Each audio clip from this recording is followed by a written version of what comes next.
निश्चित दुर्गा देखु जिते अपराह 4टारू जो काल बैशाखी आरंभ होता से पावर कट होती बर्तमान पर्यंत राजधानी विभिन्न अंचल अंधार भली परिस्थिति आम अच्छु नयापल्ली अंचल आप देखुं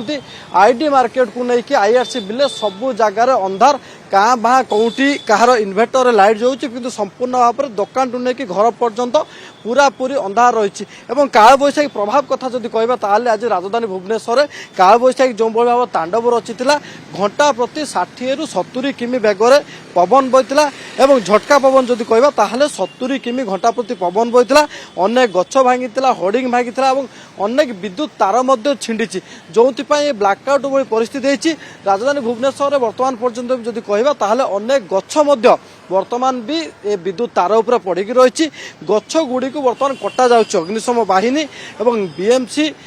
तापर विद्युत कर्मचारी जो मान सब रहिले सेमाने मध्य ताकू उद्यम करुचंती जे कौनसी मुहूर्त युद्धकालीन भितर से गछ को काटिबे काटी सारिया पर ही लाइन चार्ज करा जिवो किंतु वर्तमान जेहेतु संपूर्ण भाव में ये गछ गुड़ी को क्लियर करा जायनि जो वर्तमान पर्यंत ये पावर दिया जायनि अथवा लाइन चार्ज करा जायनि किंतु त्वरित पर्यायर लागिचंती जो विद्युत कर्मचारी माने यथा शीघ्र करेन्ट देबे बोले एवं किछि व्यवसाय अछंती आलोचना करबा आज्ञा भाई ये जतो काल बैशाखी आरंभ होला सेते बेलटू करेन्ट ना करेन्ट आसीथिला ना 3टा बेलू करेन्ट एट नाही 3टा बेलू करेन्ट नाही वर्षा पवन हठात किना आसिला कुआ पत्थर सहित पवन सहित वर्षा करेन्ट नाही सेते बेलू करेन्ट एटी आसीनी अंधार सम्मुखीन होछु आमे असुविधा होछु वर्तमान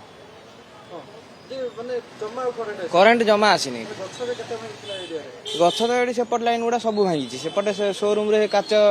भांगी जाई सब टोटाल माने भांगी तळे पड़ची से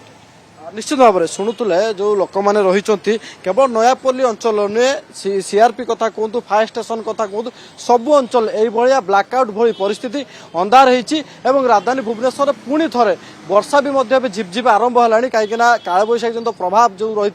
पुणी थे बर्तमान आरंभ है कि आरी भितर किंतु जो रही अग्निशम बाहिनी टू नहीं विद्युत कर्मचारी मैंने समस्त लगी पड़ी कौ भली परिस्थिति जो सब गछ गुड़िक पड़ी